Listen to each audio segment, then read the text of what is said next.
মুখোমুখি হয়েও একটাই বাক্য উচ্চারণ করেছেন, আহাদুন আহাদ। আমি এক আল্লাহর গোলাম, আমি পৃথিবীর কারো সামনে মাথা নত করব না। তাকে এই গল্পগুলা শোনান যে খুবাইব বিন আদি রাদিয়াল্লাহু তাআলা আনহুকে মক্কার কুরাইশরা যখন বন্দী করে নিয়ে যায়, নিয়ে যাওয়ার পরে তাকে আঘাত করতে থাকে বেঁধে, বাঁধার পরে তার অঙ্গ প্রত্যঙ্গ কেটে আলাদা করা হচ্ছিল, মুসলা বলে এটাকে। টপ টপ করে রক্ত পড়ছিল অঙ্গ প্রত্যঙ্গ থেকে। এমন অবস্থায় তাকে বলা হচ্ছিল, আতুহিব্বু আইয়াকুনা মুহাম্মাদুন মাকানাকা ওয়া আনতা নাজ। খুবাইব, তুমি কি চাও মুহাম্মদকে সাল্লাল্লাহু আলাইহি ওয়াসাল্লাম এই অবস্থায় তোমার জায়গায় রেখে তোমাকে মুক্তি দেয়া হোক, তোমার জায়গায় তাকে শাস্তি দেয়া হোক আর তোমাকে মুক্তি দেয়া হোক? তিনি তখন আল্লাহর কসম করে বলেন, যার হাতে আমার জীবন সেই রবের কসম, এটাই আমি পছন্দ করি না, এটুকু আমি পছন্দ করি না, আমাকে নিরাপদে শান্তিতে বাড়িতে ফিরিয়ে দেওয়ার বিনিময়ে মুহাম্মদ রাসূলুল্লাহ সাল্লাল্লাহু আলাইহি ওয়াসাল্লামের গায়ে একটা কাঁটার আঘাত পর্যন্ত লাগুক, আমি খুবাইব এইটুকুও পছন্দ করি না। এই ছিল তার জবাব। সাহাবারা এইভাবে আল্লাহ নবী সাল্লাল্লাহু আলাইহি ওয়াসাল্লামকে ভালোবাসতেন। এই গল্পগুলো আপনার সন্তানকে শোনাতে হবে। তাহলে প্রিয় নবী সাল্লাল্লাহু আলাইহি ওয়াসাল্লাম তার শয়নে স্বপনে তার আদর্শ হবে। যে কোনো কিছু একটা সুন্নাহ শেখানোর সময় আপনার বাচ্চাকে বলেন যে বাবা এটা কেন করছি, কারণ রাসূল সাল্লাল্লাহু আলাইহি ওয়াসাল্লাম এরকম করেছেন। আমি এইভাবে কেন বলছি, কারণ রাসূল সাল্লাল্লাহু আলাইহি ওয়াসাল্লাম এটা বলেছেন। আমি এইভাবে মাথা কেন আছড়াচ্ছি, আল্লাহর নবী এভাবে মাথা আছড়াতে বলেছেন। আমি এভাবে কেন খাচ্ছি, কারণ আল্লাহর রাসূল সাল্লাল্লাহু আলাইহি ওয়াসাল্লাম এভাবে খেতে বলেছেন। আমি ডান হাতে কেন খাচ্ছি, আমি আমার কাছের খাবার কেন খাচ্ছি, ইত্যাদি ইত্যাদি। প্রত্যেকটা জায়গায় মসজিদে আমি এই দোয়া পরে কেন ঢুকলাম, রাসূল সাল্লাল্লাহু আলাইহি ওয়াসাল্লাম এই দোয়া পরে ঢুকতে বলেছেন। আমি বাসা থেকে বের হওয়ার সময় এই দোয়া কেন পড়লাম, কারণ আল্লাহর নবী পড়তে বলেছেন। এবং এই দোয়া যদি কেউ পড়ে সে নিরাপদে থাকবে। যদি এই দোয়া কেউ পড়ে তাহলে তার এটা হবে। তো আল্লাহর নবীর সুন্নাহ আদর্শের ব্যাপারে আপনার গুরুত্ব তাকে বোঝান। এবং এইটা আশা করিয়েন না যে আপনি আমি ঠিকঠাক প্র্যাকটিস করব না, আমাদের সন্তান অনেক বড় আল্লাহওয়ালা হয়ে যাবে, এই আশা করবেন না। এই আশা করা মোটেও উচিত হবে না।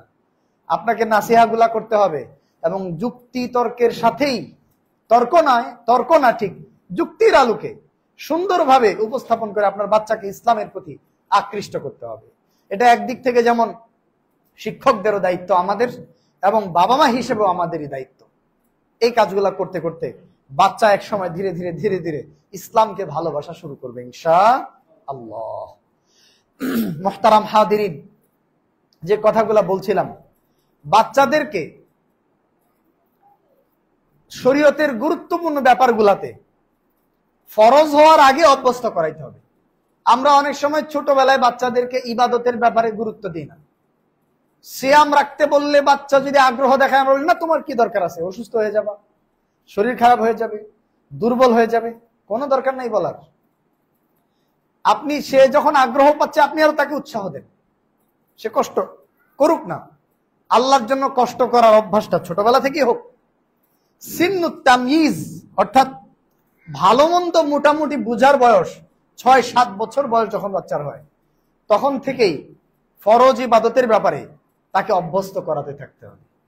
1-2টা সিয়াম যদি সে রাখতে চায় রাখতে দিতে হবে, সাহায্য করতে হবে। দুপুরের পরে ওকে নিয়ে ঘুরতে বের হয়ে যান, বিভিন্ন সুন্দর সুন্দর জায়গায় নিয়ে যান, ওরে নিয়ে খেলতে চলে যান। খেলতে খেলতে খেলতে খেলতে ওর মনেই থাকবে না খাবারের কথা। 1-2টা সিয়াম রাখলো, সবার সাথে ইফতার করলো, মসজিদে গেল, এগুলোর মাধ্যমে সে অভ্যস্ত হবে। আমরা নিরুৎসাহিত করি বাচ্চাদেরকে, বাবা তোমার পরীক্ষা, তোমার সিয়াম রাখা লাগবে না, এটা ওটা নানান ব্যাপার। এই বিষয়গুলা থেকে খুব সাবধান থাকতে হবে। চেষ্টা করেন যেন উৎসাহ কত দূর দেওয়া যায়, যাই হয় হবে, আল্লাহ তাআলা সাহায্য করবেন। আমি আমার নিজের একটা ছোট্ট গল্প শোনাই। আমার 8 বছরের বাচ্চা গত রমাদানে, উৎসাহ দেওয়ার জন্য শুধু বলছি, 30টা রোজায় রেখেছে এবং জোর করেও তাকে রোজা ছাড়ানো যায় নাই। রমাদানের শেষ দশকে মসজিদে নানার সাথে ইতিকাফ করেছে, আমি করতে পারি নাই। ইতিকাফের শেষের 2 দিন জ্বর এবং অসুস্থতা, সে মসজিদ থেকে কোনোভাবে বেরোবে না। এখন এরকম যখন একটা বাচ্চা করতে থাকে তখন তাকে উৎসাহ দেওয়া ছাড়া আর কোনো উপায় নেই, আমাদেরকে উৎসাহ দিতে হবে।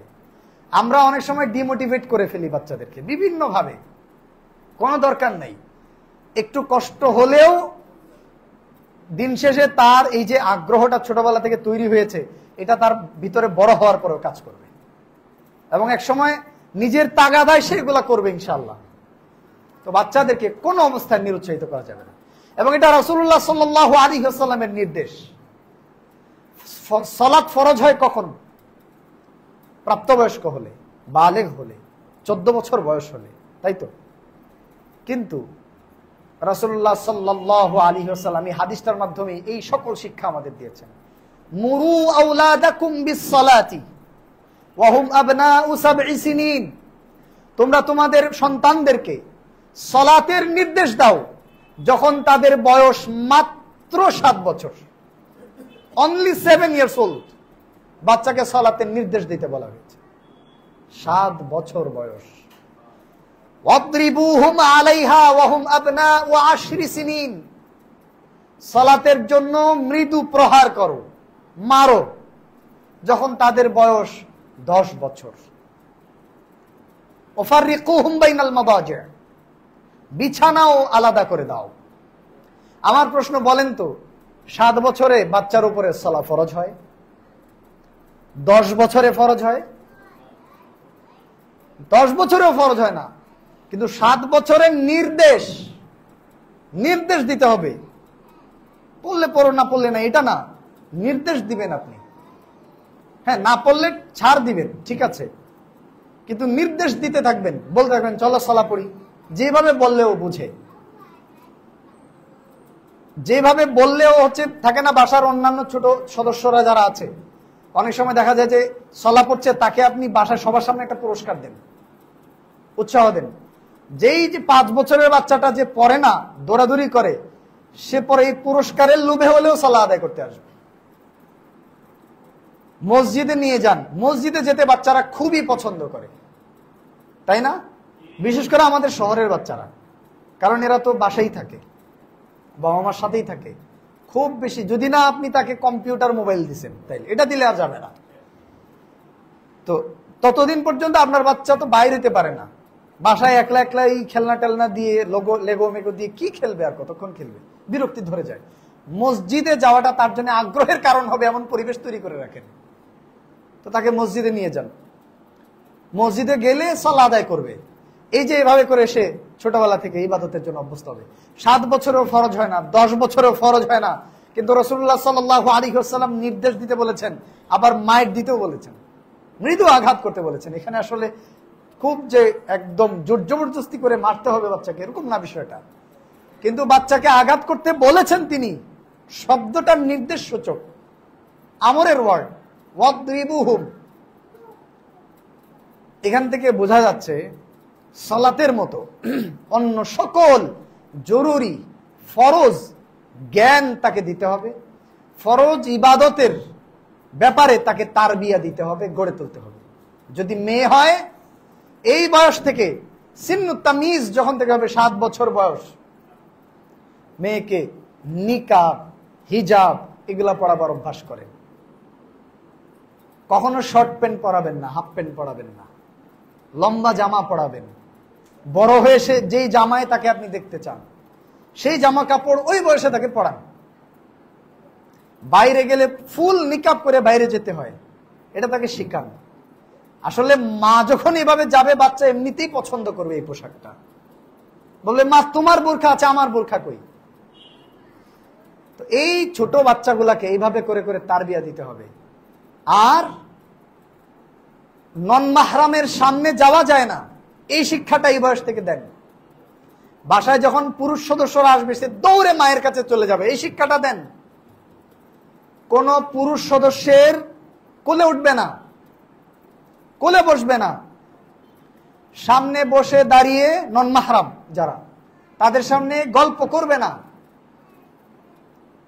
ছোট থেকে অল্প অল্প করে শেখান। বাবা সাথে থাকলে সেটা আলাদা, বেশি ছোট বাচ্চা। কিন্তু যখন এইভাবে অভ্যস্ত করাবেন, অনেক ভাইদের আলহামদুলিল্লাহ পরিবার এইভাবে তৈরি হচ্ছে। আপনি দেখবেন, আপনি বাসায় যাওয়ার পরে মেয়েরা দেখবেন না ঘর থেকে বের হয়, বয়স তার 7, 8, 9, 10, বের হবে না। এইভাবে যদি একটা বাচ্চা অভ্যস্ত হয়, তাকে কি আর পর্দা শেখানোর দরকার আছে?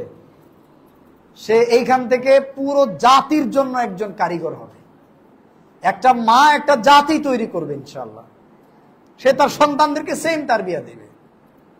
সমাজটা এইভাবে করে সুন্দর হতে থাকবে। এইভাবে করে সন্তানদেরকে ধীরে ধীরে ধীরে ধীরে তারবিয়া দিতে হবে। সন্তানদের ব্যাপারে 3টা কাজ কখনোই করবেন না। 1 নম্বর, যখন আপনার সন্তান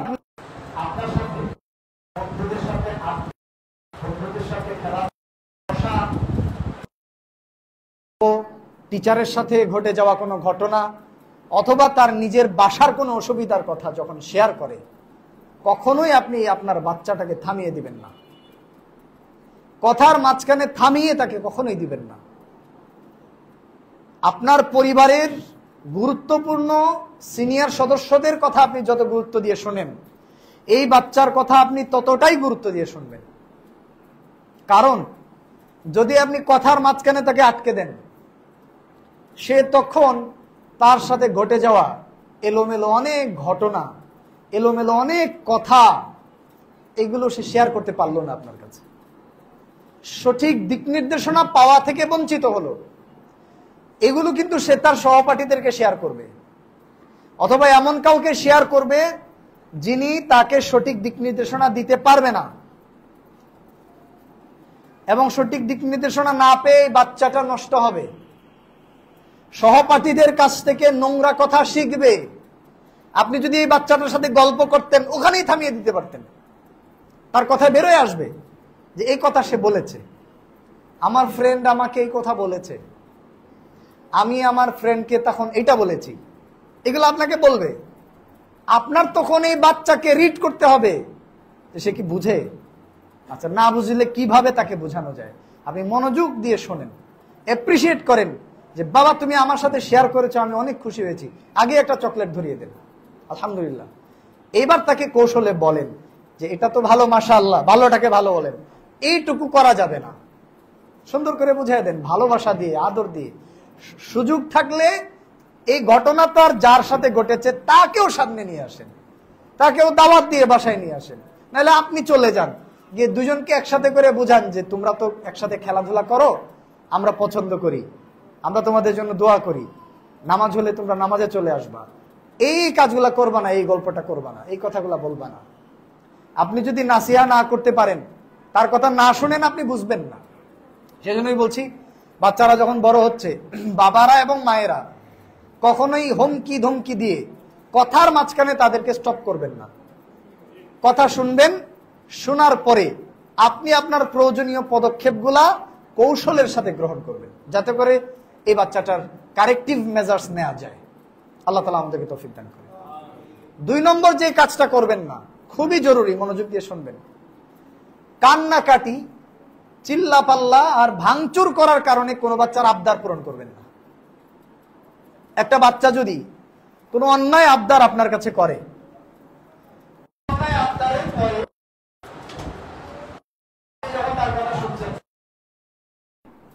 বাবা আমাকে মোবাইল কিনে দাও, আপনি দিচ্ছেন না, সে তখন চিৎকার চেঁচামেচি কান্নাকাটি বাসায় করছে, জিনিসপত্র ভাঙচুর করছে, পাগলামি করছে, বহুত কিছু করছে। আমি এখান থেকে রাস্তায় রাস্তায় দৌড় দিয়ে দিব, গাড়ি তলে পড়ে যাবো, এটা করবো ওটা করবো। থাকে না আমাদের কিছু বাচ্চা এখন এরকম হয়ে গেছে। এই ধরনের পাগলামি যদি করে বাচ্চারা,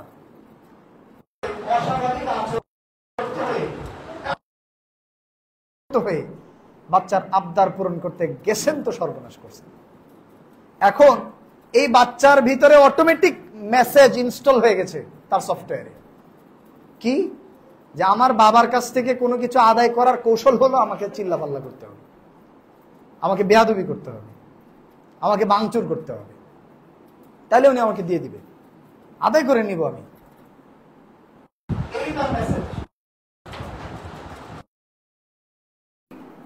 আপনি এই মেসেজটা দিতে পারেন ছোটবেলা থেকে, তুমি চিপস খাবা, কান্নাকাটি করছো, চিপস পাবা না, শেষ। এবং 1 সপ্তাহ পর্যন্ত দিবেন না। 1 সপ্তাহ পরে আপনি এমনি তাকে চিপস কিনে দেন। সে বুঝবে যে বাবা যখন আমার জন্য উপযুক্ত মনে করবে তখন আমাকে দিবে। আর যখন আমি চিল্লাপাল্লা করবো, উনি দেখেছি এটা খুবই ফলদায়ক। আপনি বাইরে যাওয়ার সাথে সাথে চিল্লাপাল্লা শুরু করে আপনার সাথে বের হয়ে যাবে। অফিসে যাইতে দিচ্ছে না, জরুরি কেনাকাটা করতে যাইতে দিচ্ছে না, কোথাও মিটিং এ যাবেন, বাচ্চা নিয়ে যাওয়ার কোনো পরিবেশ নাই, আপনাকে যাইতে দিবে না। আপনার পিছনে ধরবে, কান্নাকাটি করবে, আপনি যাওয়ার পরে আরো 1 ঘন্টা মাকে বিরক্ত করবে। আছে নাকি না এগুলো? এই জিনিসটাকে কন্ট্রোল করার একটাই উপায়, এটা হচ্ছে কান্নাকাটি করলে আপনি নিবেন না। বাস যখন দেখবেন কোনোটা অ্যাডিকশনের মতো হয়ে গেছে যে প্রতিদিন আমার সাথে এই টাইমে বাইরে যায় এটা করার জন্য, কোনোদিন আমার কাজ থাকলে ওটা সে বুঝে না, তখন বাইরে নেওয়াটাই বন্ধ করে দেন কয়েকদিনের জন্য। তারপরে তাকে অন্য কিছুতে অভ্যস্ত করে। এইভাবে করে করে আপনার বাচ্চার জন্য 2টা লাভ হবে। একটা হলো সে যখন যা চাইবে সেটা তার জন্য কল্যাণকর নাও হইতে পারে, সুতরাং এটা থেকে তাকে স্টপ করা গেল। 2 নম্বর হলো আপনি তাকে আনুগত্যের ব্যাপারে প্রশিক্ষণ দিয়ে ফেললেন। আপনার কথা মানতে হয়, বাসায় আপনার কথাই শেষ কথা, এটা সে বুঝে যায়। এইভাবে করে বাচ্চাদেরকে অভ্যস্ত করে তুলতে। 2 নম্বর পয়েন্ট যেটা বললাম করা যাবে না, এটা হলো বাচ্চার কান্নাকাটি, চিল্লাপাল্লা, ভাঙচুর, বেয়াদবি এগুলোর কারণে আবদার পূরণ করবেন না, বরং এগুলো করার নেগেটিভ এই মেসেজ তাকে দিয়ে দেন, এটা করছো তাইলে আরো ক্ষতি হয়ে গেল তোমার। আর বোঝা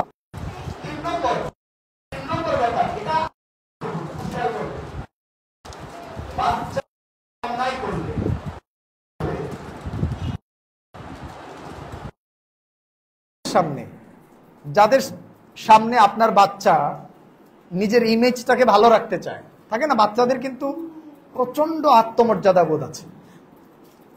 বাচ্চা যাদের সামনে নিজের সম্মান রক্ষা করতে চায়, ইনফ্যাক্ট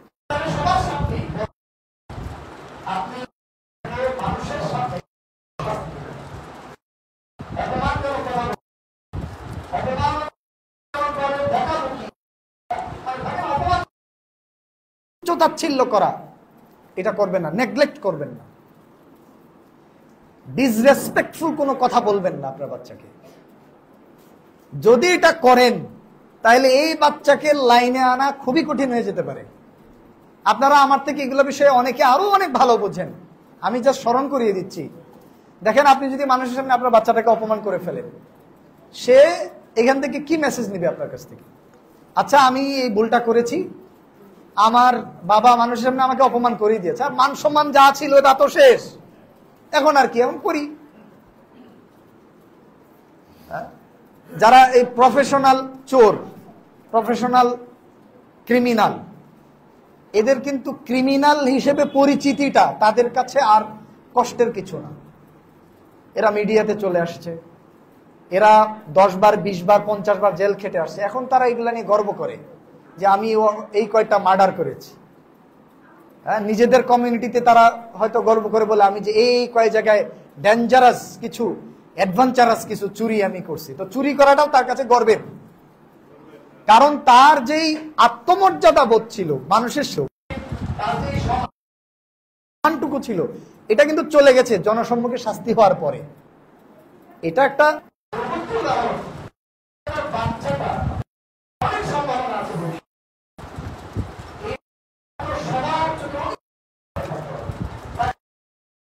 আসলে মানুষের কাছে সম্মানের পাত্র হয় তার আচরণের কারণে, কিন্তু তার সমস্ত গোপন জিনিস,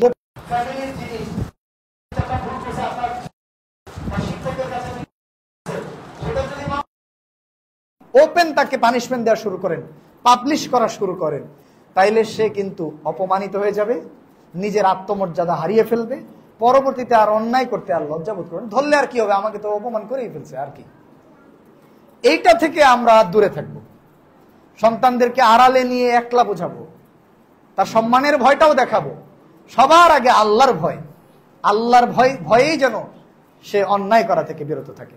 আল্লাহ রাব্বুল আলামিন আমাদের সবাইকে এই বিষয়গুলো বুঝবার তৌফিক দান করেন। আরো অনেক কথা ছিল, আমি আপনাদের সময় শেষ, আর দীর্ঘায়িত করব না। তারপরেও আর কিছু কথা বলতে চাই, দুই একটা এলোমেলো কথা আমি বলি। সেটা হলো যে বাচ্চাদেরকে আপনারা যারা এই একাডেমি ফর কমিউনিটি ডেভেলপমেন্ট হোক, অন্যান্য দিনী প্রতিষ্ঠানে হোক, যেখানেই পড়াচ্ছেন না কেন, বাচ্চাদেরকে প্রতিষ্ঠানে দিয়েই জিম্মাদারি শেষ এটাকে মনে করবেন না। আপনাদের সবাইকে অনুরোধ করব, বাসায় এবং শিক্ষা প্রতিষ্ঠানগুলোতে আমরা যারা শিক্ষক আছি, আমাদের সবার জিম্মাদারি হলো বাচ্চাদেরকে দিন শেখার ব্যাপারে আগ্রহী করে তোলা। দেখেন, জাগতিক কেরিয়ারের দিকে ফোকাস দিয়ে যদি একটা বাচ্চা তার পড়াশোনা চালিয়ে যায়, সে কি স্বপ্ন দেখে? আমি অমুকের মতো বড় ইঞ্জিনিয়ার হব,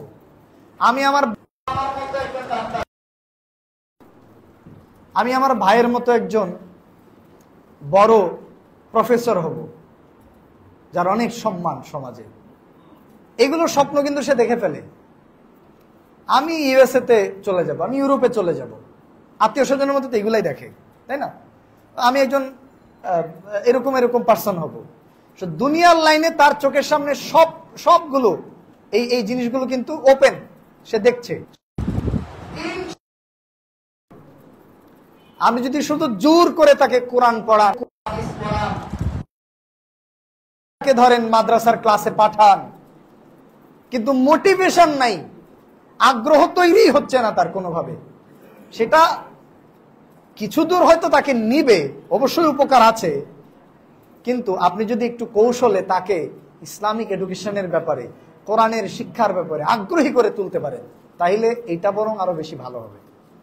কারণ নিজ আগ্রহে যদি কেউ দিন শেখে, এই দিন শেখার যেই বেনিফিট, এবং সে যত দূর যাবে, আরেকজনকে জোর করে মাদ্রাসায় পড়িয়েও আলেম বানানো যাবে না, এই বিষয়টা বুঝতে হবে। কিন্তু সেজন্য আপনাদেরকে বলবো, আপনারা ভালো কৌশল বুঝেন। আমার কাছে অনেকগুলো পয়েন্ট ছিল, সময় এখন অতি সংক্ষিপ্ত, আমি এটা নিয়ে আর দীর্ঘায়িত করতে চাচ্ছি না।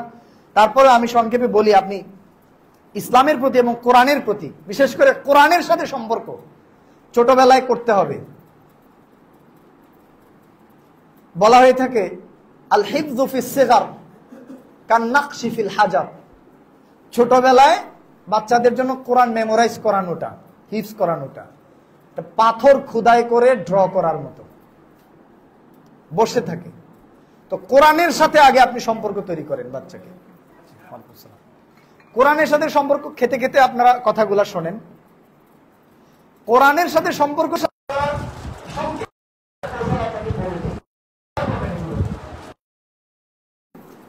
এই বাচ্চার জন্মের আগে থেকেই এবং জন্মের পরে তো অবশ্যই আপনার বাসায় রুটিন করে কোরআন তেলাওয়াত হবে। বাচ্চার মা, বাচ্চার বাবা, বাচ্চার পরিবারের অন্যান্য সদস্যরা কোরআন না পড়ে ছাড় নাই, প্রতিদিন কোরআন পড়তে হবে। পারিবারিক মিটিং হবে, সেই মিটিং এ আলাপ হবে, আজকে কে কে কোরআন পড়ে নাই, না পড়ে থাকলে যে এখন পড়ো। কোরআন না পড়ে কেউ ঘুমাবে না, এই রুটিন করেন বাসায়। এবং যখন সবাই মিলে যদি পড়তে পারেন তাহলে খুবই ভালো। আচ্ছা, ফজরের পরে যার যখন সুবিধা, অথবা এশার পরে সবাই মিলে বসে কোরআন পড়বো, বাস কোরআন পড়বো, খাবো, তারপরে ঘুমাবো, অথবা আগে খাবো, তারপরে সবাই বসে কোরআন পড়বো, তারপরে নিজেদের মতো চলে যাব। এইভাবে রুটিন করে ছেলে, নিজের ছেলে সবার নাম ড্র করে সুন্দর করে উপরে লেখেন, লিখে পেস্টিং করে বলেন যে এটা তোমার মুসহাফ। এটা ছোট প্রোগ্রাম করেন, চকলেট দেন, সাথে বলেন আমি সবাইকে এই একটা করে মুসহাফ দিলাম, উপহার দেন। মুসহাফটা পাওয়ার পরে সে বাসায় নিয়ে যত্ন করে রাখবে এবং একটু হলেও খুলে দেখার চেষ্টা করবে ইনশাআল্লাহ। 3 নম্বর, মাঝে মধ্যেই বাচ্চার পড়া রেকর্ড করেন। আপনার একটা ভালো ফোন আছে হাতে, একটা ক্যামেরা আছে বা মোবাইল আছে, আপনি প্রচার করতে হবে না। আপনি বলেন যে আজকে আব্দুল্লাহর কোরআন পড়া রেকর্ড করা হবে, তাকে বসান বাসায় একটা বড় চেয়ারে, বসায় তার পড়াটা রেকর্ড করেন, সবাই মিলে শোনেন, মাশাআল্লাহ বলেন, ওকে সবাই মিলে বুকে টেনে নেন, তারপরে রেকর্ডটা সবাই মিলে বসে শুনেন, প্রচন্ড আগ্রহী হবে। পরীক্ষিত এগুলো, রেকর্ড করে শুনবেন, তাকে শোনাবেন। 3 নম্বর, তার পড়া রেকর্ড। আচ্ছা, 3 নম্বর বলেছি পড়াশোনা অ্যাপ্রিসিয়েট করতে হবে।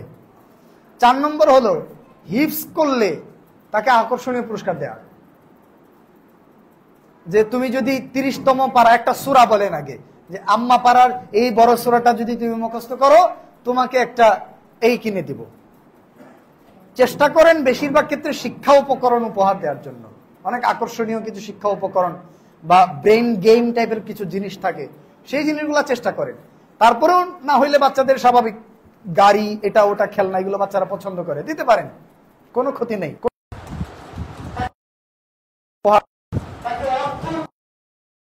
তাকে পরামর্শ দেন এটা তুমি জমাও, এটা তুমি এই যে বন্যার্থদের জন্য সাদাকা করবা, এটা দিয়ে তুমি উমরা করবা, এটা দিয়ে তুমি বই কিনবা, তাকে টাকা দেন খামের ভিতরে, পারিবারিক ভাবে অনুষ্ঠান করে করে পুরস্কার দেন।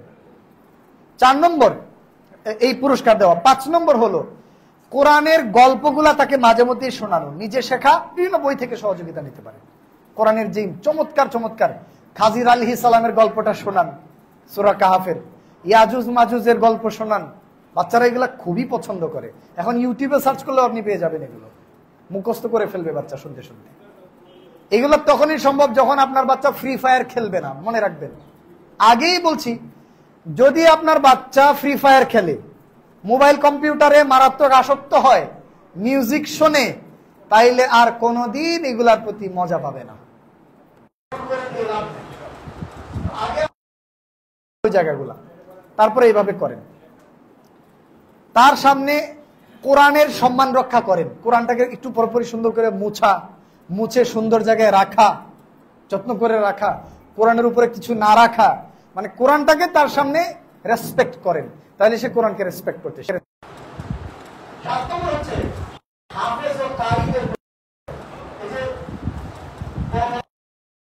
হাফেজ বাচ্চারা বিদেশ থেকে পুরস্কার নিয়ে আসে, এদের ভিডিওগুলা তার সামনে তারা সবাই নিয়ে বসে দেখেন, তারপরে তেলাওয়াত শুনেন, তেলাওয়াত শোনার পরে চোখ দিয়ে পানি চলে আসবে পরিবারের 2-4 জনের, দেখবেন। তো এই যে বিষয়গুলা, এগুলো দেখবেন যে তাকে উৎসাহিত করবে ইনশাআল্লাহ। এবং হাফেজ ও কারি যারা ভালো, কোরআনের বিষয়ে যাদের বড় খেদমত আছে, তাদেরকে গুরুত্ব দেন, সম্মান করেন, সমাজে তাদের সম্মান রক্ষা করেন, তাহলে আপনার বাচ্চা এই জিনিসটা শিখবে। আর যদি দেখেন আপনার বাচ্চা কোরআন পড়তেছে, সাথে আপনার আচরণ 3rd ক্লাস কর্মচারীর মতো, আমার কথা কেউ মনে কষ্ট নেবেন না, তাহলে আপনার বাচ্চা কি শিখবে?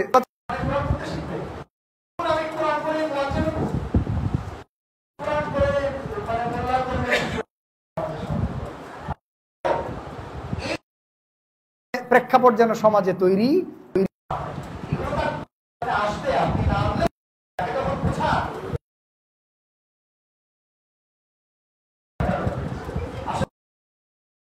ইমাম মানে শুধু সালাতের ইমাম না, ইমামের মানে হলো তিনি সমাজের ইমাম। ইমামের মানে হচ্ছে তার কথায় বিচার হবে, তার কথায় ফাঁসি হবে, তার কথায়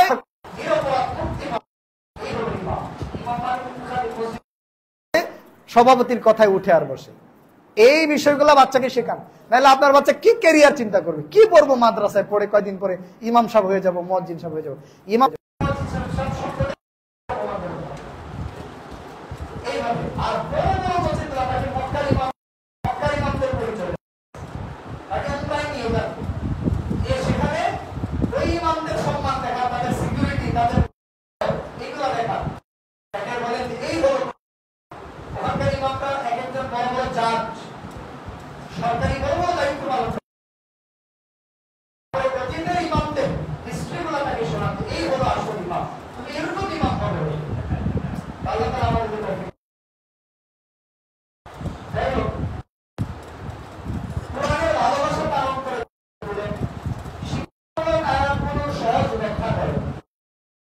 দশ নম্বর, জান্নাতের আয়াত